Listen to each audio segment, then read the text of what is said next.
Next ಇವಾಗ ಇದಕ್ಕೆ ಅರಿಶಿನ, ಉಪ್ಪು ಒಂದು ಸ್ವಲ್ಪ ಜಾಸ್ತಿನೇ ಹಾಕ್ಕೋಬೇಕು, ಬೆಲ್ಲದ ಪೌಡ್ರು. ನೆಕ್ಸ್ಟ್ ಇವಾಗ ಇದು ಹುರ್ಕೊಂಡಿರೋದನ್ನ ಪೌಡ್ರ್ ಮಾಡ್ಕೊತೀನಿ. ಪೌಡ್ರ್ ಮಾಡಿ ಅದನ್ನು ಹಾಕ್ಬೇಕು ನೋಡಿ. ನೆಕ್ಸ್ಟು ಮೆಂತ್ಯ, ಸಾಸಿವೆ ಪೌಡ್ರು, ಇದನ್ನು ಹುರ್ಕೊಂಡು ಬಂದಿದ್ದೀನಿ.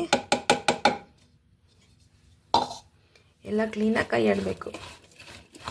ಇದಕ್ಕೆ ಅನ್ನಕ್ಕೆ ಕಲಿಸ್ಕೊಂಡು ತಿನ್ನೋಕ್ಕಂತೂ ತುಂಬಾ ಫೈನ್ ಆಗಿರುತ್ತೆ, ಸೂಪರಾಗಿರುತ್ತೆ. ಇದಕ್ಕೆ ಒಗ್ಗರಣೆ ಕೊಟ್ಕೊಂಡ್ರೆ, ಹಿಂಗಿಂದು ಒಗ್ಗರಣೆ ಕೊಟ್ಕೊಂಡ್ರೆ ಅಷ್ಟೇ ರೆಡಿ ಆಯಿತು. ನಾನೊಂದು ಬಟ್ಲಷ್ಟು ಎಣ್ಣೆ ಹಾಕ್ಕೊಂಡಿದ್ದೀನಿ. ಇದನ್ನು ಯಾವುದೇ ಕಾರಣಕ್ಕೂ ಸ್ಟೀಲ್ ಇದರಲ್ಲಿ ಎಲ್ಲ ಬಿಡಬಾರ್ದು. ಏರ್ ಟೈಟ್ ಕಂಟೈನರ್ಗೋ ಅಥವಾ ಪ್ಲಾಸ್ಟಿಕ್ ಇದು ಕಂಟೈನರ್ಗೆ ಡಂಪ್ ಮಾಡಿ ಇಡಬೇಕು, ಕ್ಲೋಸ್ ಮಾಡಿ.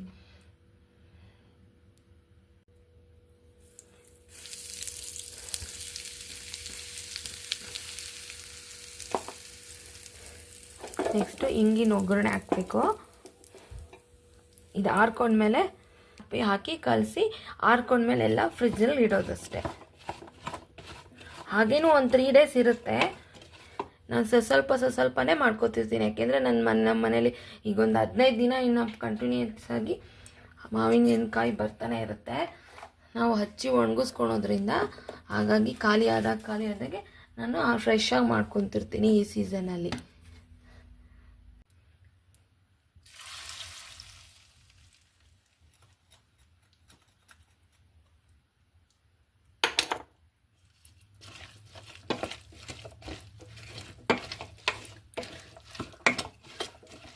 ಇವಾಗ ಖಾರದ ಪುಡಿ ಹಾಕಬೇಕು. ನಾನು ಆಗಲೇ ಖಾರದ ಪುಡಿ ತೋರಿಸೋದು ಮರ್ತ್ಬಿಟ್ಟೆ.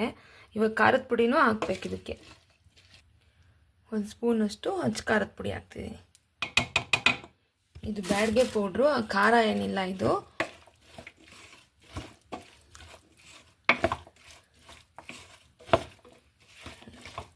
ಇದೆಲ್ಲ ಕ್ಲೀನಾಗಿ ಮಿಕ್ಸ್ ಮಾಡಿದ್ರೆ ಮುಗೀತು. ದಿಢೀರಂತ ಮಾಡ್ಬೋದಾದಂಥ ಸೀಸನ್ ಸ್ಪೆಷಲ್ ಉಪ್ಪಿನಕಾಯಿ ರೆಡಿಯಾಗಿದೆ.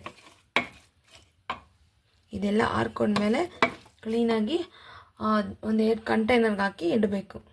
ನೀವು ಒಮ್ಮೆ ಮಾಡಿ ಹೇಗಿತ್ತು ಅಂತ ಹೇಳಿ. Thank you for watching my channel. Please subscribe ಮಾಡ್ಕೊಂಡು ನೋಡಿ.